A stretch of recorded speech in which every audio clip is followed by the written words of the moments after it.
what I want to show you are some tricks maybe in how to write a proper lab report, right? So what are we doing? We're doing heterogeneous equilibrium this week. And what are we going to have to do? Well, it kind of lays out what you're going to do. We're going to study this ammonium carbamate decomposition into ammonia and CO2. We're going to measure the total pressure because the total pressure allows us to measure the equilibrium constant. The equilibrium constant, of course, gives us delta G.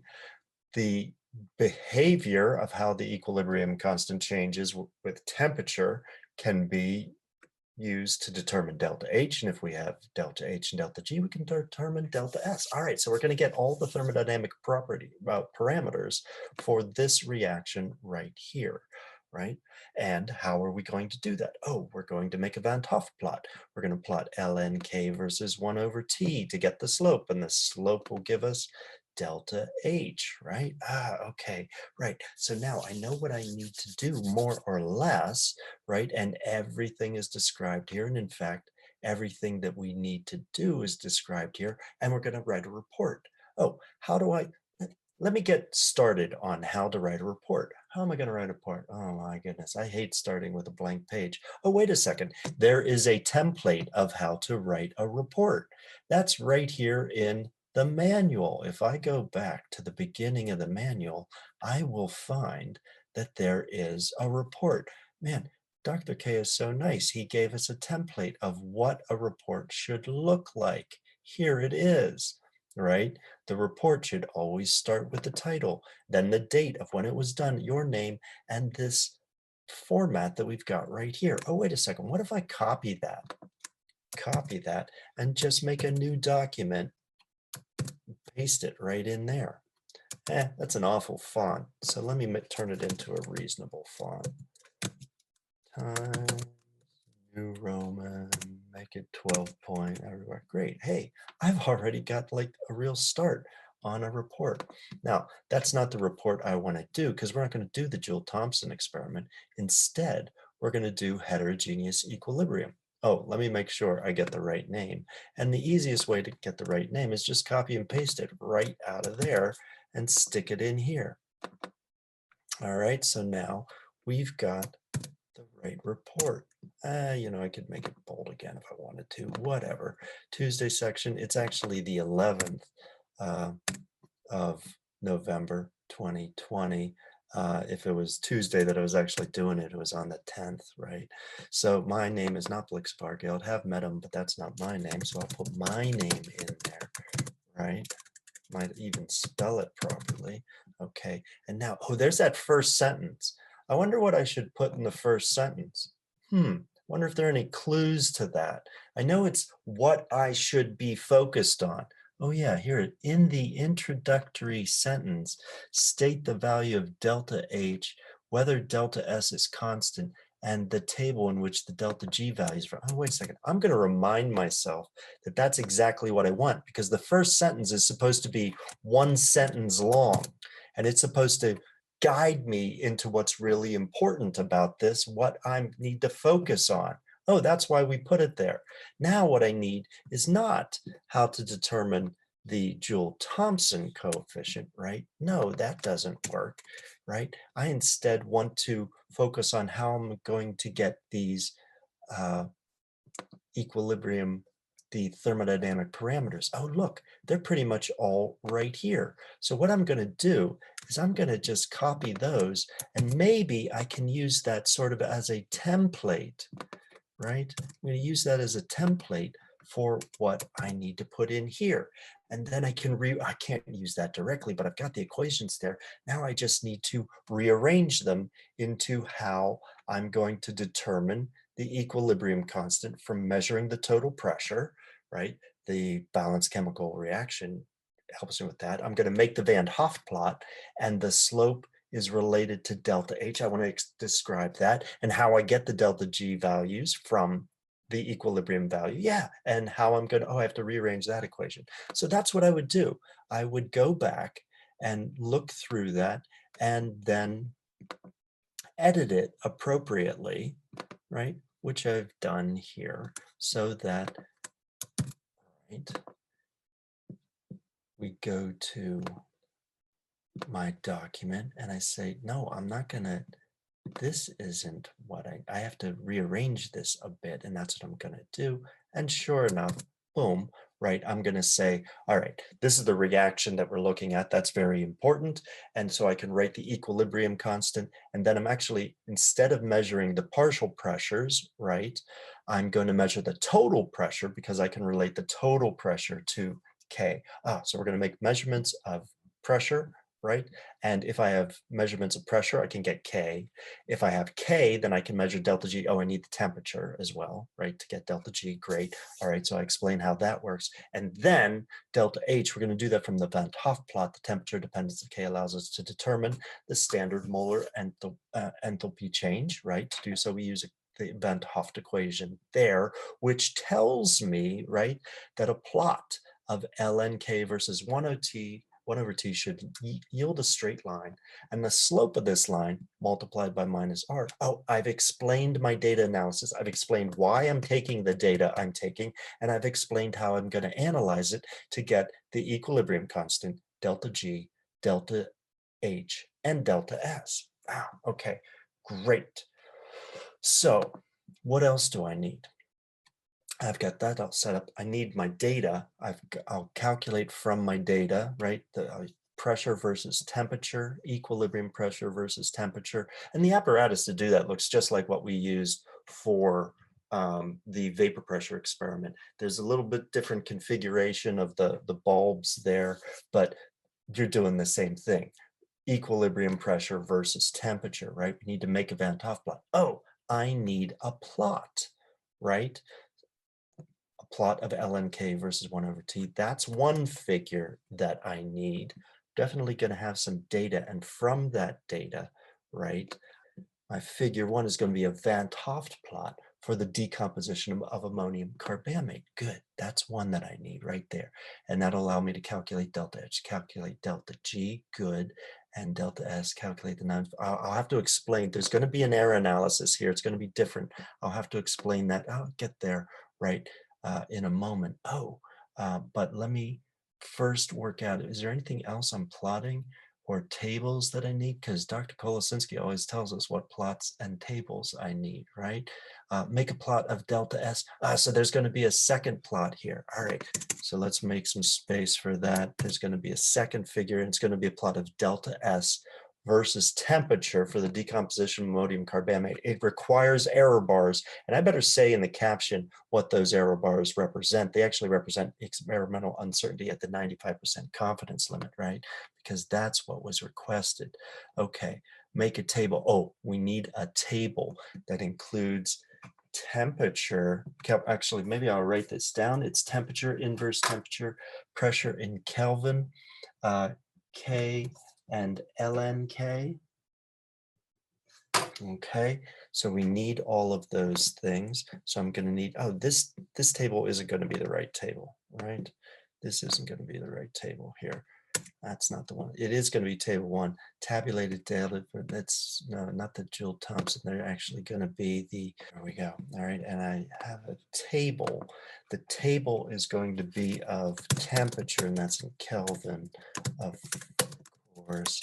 And I'll tab there, and that's 1 over T, right? And that's going to be an inverse Kelvin, so don't forget it's a capital K there, right? And then a tab over to the pressure in kilopascal, and another tab for the equilibrium constant, that doesn't have any units, and the Ln of the equilibrium constant, great. Okay, and then there are, if I look through, it's actually, there are going to be 7 values, right? Okay, 7 values, so I need to turn this into a table. So I just go up here and convert text to table, make sure that it's tabbed, delimited there, boom, and I got my table. Oh, wait a second, but that's not formatted the way I want it to be formatted. You know, I always, you don't have to do this necessarily, but I'd like to format my tables such that they all look the same, and it's according to a style that's very much in line with the American Physical Society, actually has a preferred style, looks kind of like this, kind of like that, right? And variables are always italic, whereas the units aren't, and oops, italics, right? And we've got superscripts appropriately, and yeah, so now it looks like a proper table. Good. I have to calculate some values for it eventually. Right, and then what does it say? It says make a table with that. Oh, make a second table that includes T, delta G, the uncertainty delta G, delta S, delta, oh, okay, all right. So then actually it's got 5, it's just the same length as this one. That's kind of fortunate, isn't it? All right, so now this one actually, um, it's going to come after we get, oh, so this is, oh, wait a second, I don't want that, these should not run over like this, right? And so I want to make sure that that doesn't happen. So, yeah, no, I could make that a lot smaller, and this one as well. If I make this smaller, then that will come on over the line. Same way here, right? You want to make sure that little formatting things like that don't go on, such that numbers and units don't run over the line. Good. So it lays out what I need for my report pretty much right here. Oh, the error analysis, right? Yes, I should do that. We know what's going on for the error analysis, that you get, oh, right, it's just slope times, so R times the uncertainty in the slope would give us that. And oh, look at that. Dr. Kolosinski told us what the rest of the error analysis is. So I will convert that into words and copy and paste as appropriate to make my life easier. All right. So think of it this way, that really what you're trying to do, right? What you're trying to do is build in, look for synergies all the time, right? That's how you can use things and say, I can build off of this. I've got some stuff already there, and now I can really craft it to make it right. The conclusion, is there anything in specific that should go into the conclusion? I don't know. It's usually contained in all of these calculations, what I have to put in there. So let's pop that in there, and we'll say calculate. I don't want to get, but this calculate that. I better get those values in there. Oh no, this is the important part here. Comment on. I want to remind myself to make this comment. In other words, is that it? Yeah, right. Then make a table. Right, that's happening up there. But oh, over down here, I need to make sure that I comment on these things that I've been requested to comment on. Then I'll have to answer those observational questions. There aren't any literature values here, so there's not going to be a reference value that I'm going to compare to, because it just doesn't exist out there, right? Okay, boom. So now I have a layout of the report of what has to be done, right? And all I need to do now is get my data and put it in here. Where's the data? I've put the data into Igor. Look at the data that we got. We got pressure. Oh, wait a second. What's in those tables, right? The tables tell me exactly. It's temperature and inverse temperature, pressure, K, ln K. Oh, wait a second. Okay, so there's, and these are all going to be 7 long. Oh, wait a second. All right. So in Igor, what I need to do is make some waves, right? I would make some waves. They're all going to be 7 rows long. There's going to be temperature. There's going to be inverse temperature. There's going to be pressure in kilopascal. There's going to be equilibrium constant and Lm of equilibrium constant, right? And so I'm going to need all of those, and I need them to be 7. Make a table where I would put all of those right in there. Boom, there they are. And I would enter the data that I took. There it is, the data that we took. All right. Then it says make a second table, right? Oh, okay. I'm going to make a second table. I need some waves for that are also going to be 7 rows long. And the temperature's going to go in that. I already have that. There's going to be a delta G. Let me just call it DG. And a delta S. And there's going to be a delta S that I need. There's going to be an uncertainty in G and an uncertainty in S, and I would make those, and I put those into a second table, table 2, and there they are. Okay, good. Now I need to make the Van 't Hoff plot, right? There we go. ln K versus 1 over T, but I need to do some calculations to do that, right? I calculate the equilibrium constant and everything. I can write those things down. I could do that individually, or I could actually type it all up into Igor, and that I've done. Calculate the inverse temperature, the equilibrium constant, ln K, and then I can figure out as well what delta G should be, its uncertainty and all this kind of stuff. That's what I'm going to do here. Boom, let's do that. I'm going to just run that macro. It will run all those equations. It will calculate your inverse temperature, your KEQ, the ln, and there's the fit. From the fit, you get a value of delta H, right? From the uncertainty in the fit, you get the uncertainty in delta H. Great, okay? And from the values of equilibrium constant, we get delta G.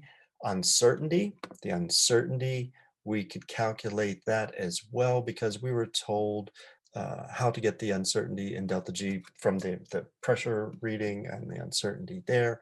And now the other thing it wanted us to do was to look at delta S versus T, because we've got delta S here, right, that we've calculated from the delta G and delta H values, and the uncertainty. And those we plotted here together, delta S versus temperature. Boom, look at that. We've got exactly what we wanted. And now we can see, oh, look, there's a big uncertainty there because of the uncertainty in the pressure. But really, bam, those guys, it's flat, right? It's flat. And so now we could say, hey, we could actually, if we wanted to, it wasn't asked for, but if we wanted to, wave stats on delta S, right? That will let us calculate. If you look down here, wave stats gives you the average value, 552.6, and the standard deviation right there, 0.8. And then you could work out what the 95% confidence limit is. Oh, and that I actually do right here, right? Get the right appropriate t value times the standard deviation divided through by the square root of n. All right, you didn't have to do that. I can. It's only justified if you have a constant value there, and then you can average out all of those. And then it turns out the average of those has a much smaller deviation than what was the experimental uncertainty. All right. Now, if you want to use one of these figures, all you have to do is save graphics, right? And you could save it as a PNG file, for instance. Boom. We can pop it right in there, and then you can go back to your report. When you want to the Van 't Hoff plot, we can just insert that from a file, and there it is. Boom, done, right? We've got our plot. Okay, and so we can do that for the two plots very easily, and we've got save graphics. I've already named those guys, so I know what it is. Put it in that folder with my report. I've got one folder there that has all my data and figures and report, and so I can insert this one in there, and sure enough, we've got almost all of our report. Okay, just make those. All righty. Oh, wait a second. We need the data. We need the data, right? So I've already put things in an appropriate table, okay? And if I just copy those, I could paste them into my table as well, right? All righty. Oh, no, that's awful. And actually, this is something that Microsoft did. This is really weird. It happened with this last version of Word, and for some reason, there's this weird rounding off thing that goes on. You could go back and now say, I only want 3 figures. I don't want all of those figures, and I certainly don't want figures that go over to another. All right, if I were going to do that, right, and cut this down to 3, I could go in by hand to do that. Or sometimes what I do instead is you can paste it into Excel. I know this is kind of kind of a kludge, but it's one way to hack it so that you don't have to do that by hand. And then you can, go in here and make the notation like that, for each one of these, and just say, okay, for these cells, these ones I'm actually going to make it a number. Should I make it a number or scientific? You make it scientific with 2 digits, that's fine. If I wanted these ones, maybe I want them to be just a number, and then I go in and say, make it a number, and all of those with, 2 decimal places, sure. And that way, I could come in here, right, same like this guy, those all look good, right? And now I could copy that. And Excel copies to Word just fine. I don't know what Word is doing with those numbers, but that way I don't have to do it all by hand, okay? And so you can do that with table 1, table 2, and you're good, right? We've got the figures in there. Now what do I have to do? I have to go back and say, oh, wait a second. Oh, write that appropriate sentence that answers this. I've got all the data here now, right? I've got the data, so I can go back and put this stuff in the first sentence as appropriate. And now I've got to, I have a proper error analysis section there. Great. Now I go to the conclusions and I just have to answer those. Everything is there for me to do it.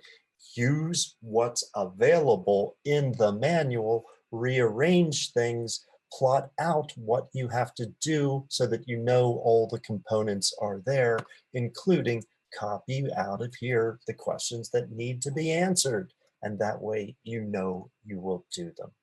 All right.